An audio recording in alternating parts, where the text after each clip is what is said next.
இலங்கையை பொறுத்தவரையில் 2019ஆம் ஆண்டு வரைக்கும் இலங்கையில் கிட்டத்தட்ட 100க்கும் மேற்பட்ட பேசா விசாக்கள் வழங்கப்பட்டு கொண்டிருந்தது சவுதியால. இப்பொழுது அது 35ஆக குறைந்திருக்கிறது. ஒவ்வொரு தடவை ஹஜ் பயண ஏற்பாடுகள் நடக்கிற போதும் இந்த பிரச்சனை வெளிவருவது நமக்கெல்லாம் தெரியும். இது இன்றைக்கு நேற்று வரக்கூடிய ஒன்று அல்ல. விடிவெள்ளி பத்திரிகை ஒரு ஆர்டிக்கலை தனியாக வெளியிட்டிருந்தாங்க. ஹஜ் கமிட்டியினுடைய தலைவருடைய மனைவியும் அதே போன்று ஹஜ் கமிட்டியை சேர்ந்த இன்னொரு உறுப்பினருடைய குடும்ப உறுப்பினருக்கும் பேசா விசா வழங்கப்பட்டிருக்கிறது என்பதுதான். முனீர் முலஃபர் அவர்கள் சைன் பண்ணினதுக்கு பிறகு, அவர்கள் ஒப்பமிட்டதற்கு பிறகுதான் இந்த பேசா விசாக்கள் அனுமதிக்கப்பட்டிருக்கிறது என்கிற தகவலும் குறிப்பிடப்பட்டிருக்கிறது. எனவே முனீர் முலஃபருக்கு இது தெரியாது என்று சொல்வது பொய்யானது. ஆட்சி மாறி இருக்கிறது, ஹஜ் விவகாரத்தில் காட்சி மாறவில்லை என்பது தெளிவாக தெரிகிறது. நம்ம எல்லாம் மூக்குலையில தலையில கை வைக்கிற அளவுக்கு ஒரு ஆச்சரியமான விளக்கத்தை சொல்லி இருக்கிறாங்க.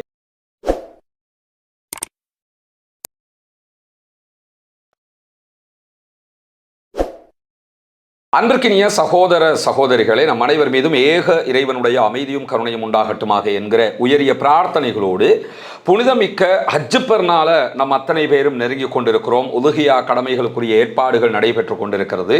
இலங்கையிலிருந்து ஹஜ் செய்வதற்காக பயணித்திருக்கக்கூடிய சகோதரர்கள் அவர்களுடைய புனித கடமையில் ஈடுபட்டிருக்கக்கூடிய இந்த தருணத்தில் இலங்கையின் ஹஜ் பயணம் தொடர்பான மிக முக்கியமான பல செய்திகள் வெளியாகி கொண்டிருக்கிறது. குறிப்பாக நமக்கெல்லாம் தெரியும், ஒவ்வொரு நாட்டில் இருந்தும் ஹாஜிகள் ஹஜ் செய்வதற்காக போகக்கூடியவர்களுக்கு உதவுவதற்காக என்று சொல்லி சவுதி அரேபியாவில் இருந்து சலுகை அடிப்படையில் பேசா என்கிற ஒரு விசா வழங்கப்படும். ஃப்ரீ மூவ்மெண்ட் விசான்னு அதுக்கு சொல்லுவாங்க.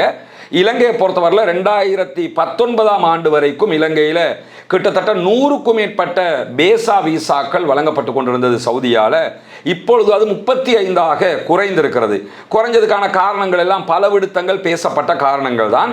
இந்த பேசா விசாக்களை பொறுத்தவரையில் ஒவ்வொரு தடவை ஹஜ் பயண ஏற்பாடுகள் நடக்கிற போதும் இந்த பிரச்சனை வெளிவருவது நமக்கெல்லாம் தெரியும். இது இன்றைக்கு நேற்று வரக்கூடிய ஒன்று அல்ல. யாரெல்லாம் இந்த ஹஜ் கமிட்டிக்கு பொறுப்பாக நியமிக்கப்படுகிறார்களோ அவர்களுடைய அதிகார துஷ்பிரயோகம், அவர்கள் இந்த ஃப்ரீயாக கிடைக்கிற அல்லது சலுகை அடிப்படையில் கிடைக்கக்கூடிய இந்த விசாக்களை தங்களுடைய குடும்ப உறுப்பினர்களுக்காக பயன்படுத்துகிற விவகாரம் என்பது காலாகாலம் பேசப்படுகிற விவகாரமாக மாறி இருக்கிறது. இலங்கையில் இதற்கு முன்பதாக இருந்த அரசாங்கங்களுக்கு மத்தியில் நடந்த ஊழல்கள், மோசடிகள், அதிகார துஷ்பிரயோகங்கள், இனவாத கருத்துக்கள் எல்லாம் நமக்கு தெரியும். மஹிந்த ராஜபக்ஷ, அதற்கு பிறகு மைத்ரிபால சிறிசேன, அதற்கு பிறகு கோட்டாபே ராஜபக்ஷ, அதற்கு பிறகு ரணில் விக்ரமசிங்கே, அதற்கு பிறகு தற்போது ஆட்சிபீடம் ஏறி இருக்கக்கூடிய ஏகேடியினுடைய அரசாங்கம் பதவிக்கு வருவதற்கு முன்பதாகவே நாங்கள் அரச மட்டத்தில் இருக்கக்கூடிய ஊழல்களை ஒழிப்போம், அதிகார துஷ்பிரயோகத்தை இல்லாமலாக்குவோம், இங்கு யாரும் அதிகாரத்தை துஷ்பிரயோகம் செய்யவும் விடமாட்டோம், அந்த அதிகாரத்தை பயன்படுத்தி ஊழல் செய்வதற்கும் நாங்கள் ஊக்குவிக்கவும் மாட்டோம், அதை ஏற்றுக்கொள்ளவும் மாட்டோம் என்றெல்லாம் மேடை முழுவதும் பேசிய காட்சிகளை நீங்க பார்த்திருக்க முடியும். அந்த செயல்பாடுகளை அவங்க தங்களால் முடிந்த வரைக்கும் செய்கிறார்கள் என்பதையும் இங்கே யாரும் மறுக்கலை. ஓரளவுக்கு அதை பண்ணிக்கிட்டு தான் வர்றாங்க. குறிப்பாக இந்த ஈஸ்டர் அட்டாக் தொடர்பான விசாரணைகள் எல்லாம் மும்முரப்படுத்தப்பட்டு மிகச்சிறப்பாகவே நடைபெற்று வருகிறது. இந்த சூழல்ல தான் கடந்த 14ஆம் தேதி விடிவெள்ளி பத்திரிகை ஒரு ஆர்டிக்கலை தனியாக வெளியிட்டிருந்தாங்க. பத்திரிகையினுடைய கட்டுரை ஆசிரியராக இருக்கிற சகோதரர் சுகைல் அவர்கள் RTI போட்டு, அதாவது ரைட் டு இன்ஃபர்மேஷன், தகவல் அறியும் உரிமை சட்டத்தினூடாக பேசா விசா தொடர்பான தகவல்களை வெளிக்கொண்டு வந்திருக்கிறார்.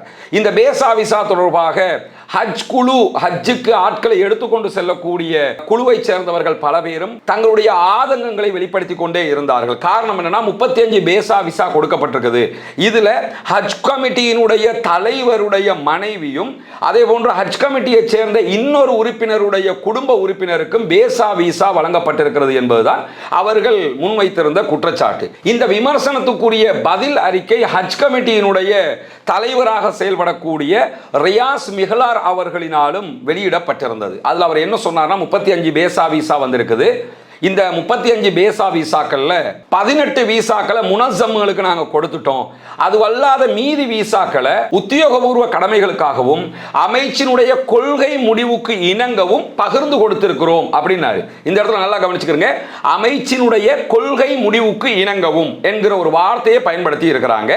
இந்த வார்த்தையை பயன்படுத்தி தான் தங்களுடைய குடும்ப உறுப்பினர்களுக்கு பேசா விசா பகிர்ந்து கொடுக்கப்பட்டிருக்கிறது. என்ன கொள்கை முடிவாம் என்று சொன்னா, நம்ம எல்லாம் மூக்குலையில தலையில கை வைக்கிற அளவுக்கு ஒரு ஆச்சரியமான விளக்கத்தை சொல்லி இருக்கிறாங்க. என்ன விளக்கம் என்று சொன்னா, ஹஜ் கமிட்டியில இருக்கக்கூடியவங்களுடைய குடும்ப உறுப்பினர்கள், மனைவி, புள்ள யாராக இருந்தாலும் ஒரு டிராவல் ஏஜென்ட்டினூடாக சாதாரண பொதுமக்கள் எப்படி ஹஜ்ஜுக்கு போவாங்களோ அப்படி போனாங்கன்னு சொன்னா பார்க்குற ஆட்கள் விமர்சனம் வைப்பாங்களாம். என்ன விமர்சனம் வைப்பாங்களாம்னு சொன்னால், அந்த டிராவல்ஸ் இவருக்குரியது தான், அந்த டிராவல்ஸுக்கு இவங்க சலுகை கொடுத்துருக்குறாங்க, அது கொடுத்துருக்குறாங்க, இது கொடுத்துருக்குறாங்கன்னு விமர்சனம் வைப்பாங்களாம். அந்த விமர்சனம் வரக்கூடாதுங்கிறதுக்காகத்தானா இந்த பேசா வீசாவை கொடுத்து இந்த வீசாவில் நீங்கள் போயிருங்க அப்படின்னு சொல்லியிருக்கிறோம். நான் என்ன கேள்வி கேட்குறேன்னு கேட்டால், ஹஜ் கமிட்டியில் இருக்கக்கூடியவர்களுடைய குடும்ப உறுப்பினர்கள் ஹஜ்ஜிக்கு போய்த்தான் ஆகணும் இந்த வருஷம்ங்கிற கட்டாயம் இருக்கும்னா என்ன விமர்சனம் வந்தாலும் பரவாயில்லை, நாங்கள் எங்களுடைய சொந்த காசு ஒரு ஏஜென்ட்டை பிடிச்சி எல்லா பொதுமக்களும் போகிற மாதிரி நாங்கள் போகிறோம்னு போயிடலாமா இல்லையா? அப்படி விமர்சனம் வந்துவிடக் கூடாதுங்கிறதுக்காகத்தான் இந்த அரசாங்கத்துக்கு கிடைக்கக்கூடிய ஃப்ரீ மூவ்மெண்ட் வீசாவை பயன்படுத்தி, பேசா வீசாவை பயன்படுத்தி இவர்களுடைய குடும்ப உறுப்பினர்களை அனுப்பினாங்களாம். இது ஏற்றுக்கிற மாதிரி தான் இருக்குதா? இது சாதாரண பொதுமக்களுக்கு இதே விளக்கத்தை நீங்க சொல்லுவீங்களா? இதே மாதிரி மற்ற திணைக்களத்தில் இருக்கக்கூடியவங்களும் இந்த அதிகாரத்தை துஷ்பிரயோகம் பண்ணினா அதை நீங்க ஏத்துக்கிறீங்களாங்கிற கேள்வி வருமா இல்லையா? அப்படின்னா இவங்க செய்த ஒரு மாபெரும் பிழையை மறைப்பதற்காக கொள்கை முடிவு என்கிற ஒரு போர்வையை போற்ற பார்க்கறாங்களா இல்லையா? சரி, கொள்கை முடிவுண்டே வச்சுக்கிடுவோம். இப்படி ஒரு கொள்கை முடிவை நீங்கள் எப்படி எடுக்க முடியும்? அது எந்த சட்டத்தின் அடிப்படையில் எடுத்தீர்கள்? உங்க குடும்பத்துக்கு கெட்ட பேர் வந்துருங்கிறதுக்காக இலவசமாக கிடைக்கிற அல்லது சலுகை அடிப்படையில் கிடைக்கக்கூடிய ஒரு வீசாவை உங்க குடும்பத்தை சேர்ந்தவங்களுக்கே கொடுத்து எப்படி அனுப்புவீங்க? ஏன்னா ஹஜ்ஜை பொறுத்தவரையில் கிட்டத்தட்ட 12 லட்சங்களுக்கு மேலே செலவழித்து போகணும். ஆனால் இந்த பேசா வீசாவில் யார் போகிறாங்களோ அவங்களுக்கு 8 லட்சத்துக்கு இதை கொடுத்துருவாங்க. அப்படி என்று சொன்னால் 4 லட்சங்கள் அவங்களுக்கு ஃப்ரீ ஆக்கப்படுகிறதா இல்லையா? 4 லட்சத்தை நீங்க உங்க மனைவிக்கு ஃப்ரீ ஆக்க முடியும்னா, இன்னொருவருக்கு ஃப்ரீ ஆக்க முடியும்னா, சாதாரண பொதுமக்களுக்கும் இதே நியாயத்தை கொண்டு வரணுமா இல்லையா? இதே மாதிரி ஒரு அமைச்சர் சொல்லுவாரு, நான் ஒரு டிராவல்ஸ்ல போனேன்னா சலுகையை பயன்படுத்தி போனேன்னு சொல்லுவாங்க. அல்லது ஒரு அமைச்சருடைய முக்கியஸ்தர் சொல்லுவாரு, ஒரு பிரபலமான ஆளும் சொல்லுவார். எல்லாருக்கும் இதே வாதத்தை சொல்ல முடியுமா இல்லையா? எனவே அதிகார துஷ்பிரயோகத்தை மறைப்பதற்காக இவர்கள் சொல்லுகிற விளக்கம் தான் இந்த கொள்கை முடிவு என்பதை புரிந்து கொள்ளுங்கள். இந்த நேரத்தில் சகோதரர் சுகைல் அவர்கள், விடிவெள்ளி பத்திரிகையினுடைய கட்டுரை ஆசிரியர், RTI போட்டு எடுத்த தகவல்கள் மிக தெளிவாக இருக்கிறது. தகவல் அறியும் உரிமை சட்டத்தின்படி 2026ஆம் ஆண்டுக்கான ஹஜ் கமிட்டிக்காக கிட்டத்தட்ட 35 பேசா வீசாக்கள் இலங்கைக்கு வழங்கப்பட்டிருக்கிறது. ஃப்ரீ மூவ்மெண்ட் வீசாக்கள் வழங்கப்பட்டிருக்கிறது. இதுல 20 பேரிடமிருந்து ஒவ்வொருவர்கிட்டையும் 9323 சவுதி ரியால்கள் பெறப்பட்டிருக்கிறது. கிட்டத்தட்ட 8 லட்சம் சொல்லி வச்சுக்கிறீங்க. இந்த மாதிரி ஒரு அமௌண்ட்டை எடுத்திருக்கிறாங்க. எடுத்துக்கிட்டு இந்த பேசா வீசாவை கொடுத்திருக்கிறாங்க. இதிலே ஹஜ் கமிட்டியினுடைய தலைவராக இருக்கிற மிகுதார் அவர்களுடைய மனைவி இருக்கிறார்கள், இன்னும் ஒரு உறுப்பினருடைய குடும்ப உறுப்பினரும் இருக்கிறார் என்று இந்த RTI தகவல் சொல்கிறது. இந்த விவகாரத்தில் மிக தெளிவாக ஹஜ் குழு ஒரு அதிகார துஷ்பிரயோகத்தை செய்திருக்கிறது. தங்களுக்கு தேவையான சலுகையை அடைந்து கொண்டிருக்கிறார்கள், அடைந்து கொண்டு விட்டு கொள்கை முடிவுங்கிறாங்க. இப்ப இந்த விவகாரத்தில் விடிவெள்ளி பத்திரிகை சார்பாக இன்னும் சில தகவல்கள் வெளியாகி இருக்கிறது. குறிப்பாக இது தொடர்பாக பிரதி அமைச்சர் முனீர் முலஃபர் அவர்களிடத்தில் தொடர்பு கொண்டு பத்திரிகை வினவி இருக்கிறது. இப்படி ஒரு சம்பவம் நடந்திருக்கிறது, இதை பத்தின உங்களுடைய நிலைப்பாடு என்னன்னு கேட்கும்போது, இதை பத்தி எனக்கு எதுவுமே தெரியாது, நீங்க அமைச்சரை தான் கேட்கணும் அப்படின்னு சொல்லி முனீர் முலஃபர் அவர்கள் சொல்லி இருக்கிறார்கள் என்று பத்திரிகை சொல்கிறது. இதே பத்திரிகையில முதல் பக்கத்தில் முனீர் முலஃபர் அவர்களிடத்தில் கேட்ட விவகாரம் தொடர்பாக கட்டுரையாளர் ரிஃப்தி அலி அவர்கள் மேலதிக தகவலை கொடுத்திருக்கிறாரு. அது 9வது பக்கத்தில் மேலதிகமாக கொடுக்கப்பட்ட தகவலாக இருக்கிறது. அதுல என்ன சொல்லப்படுதுன்னு கேட்டா, முனீர் முலஃபர் அவர்கள் சைன் பண்ணினதுக்கு பிறகு, அவர்கள் ஒப்பமிட்டதற்கு பிறகுதான் இந்த பேசா வீசாக்கள் அனுமதிக்கப்பட்டிருக்கிறது என்கிற தகவலும் குறிப்பிடப்பட்டிருக்கிறது. எனவே முனீர் முலஃபருக்கு இது தெரியாது என்று சொல்வது பொய்யானது. முனீர் முலஃபர் கையெழுத்து போட்டதற்கு பிறகுதான் இந்த பேசா வீசாக்கள் கொடுக்கப்பட்டிருக்கிறது. இதுக்கு முன்னாடி நமக்கு தெரியும், கோட்டாபே ராஜபக்ஷ ஆட்சியில் இருக்கிற நேரத்தில் அந்த நேரத்தின் பாராளுமன்ற உறுப்பினர்களில் ஒருவராக வேறுவலையை சேர்ந்த ஒருவர் இருந்தார். அவருடைய குடும்ப உறுப்பினர்கள் பேசா வீசாவில் போனாங்கன்னு ஒரு பெரிய சர்ச்சையே உருவாகி இருந்தது. அவங்க பேசா வீசாவுல போனா மோசடி, அவங்க பேசா வீசாவுல போனா அதிகார துஷ்பிரயோகம், அவங்க பேசா வீசாவை பயன்படுத்திக்கிட்டா அரசாங்கத்தில் ஊழல் பண்றாங்க என்று பேசியவர்கள் இப்பொழுது அவர்களுடைய ஆட்சி காலத்தில் இதே வேலையை செய்ய முடியுமா? யார் செஞ்சாலும் பிழையா இல்லையா?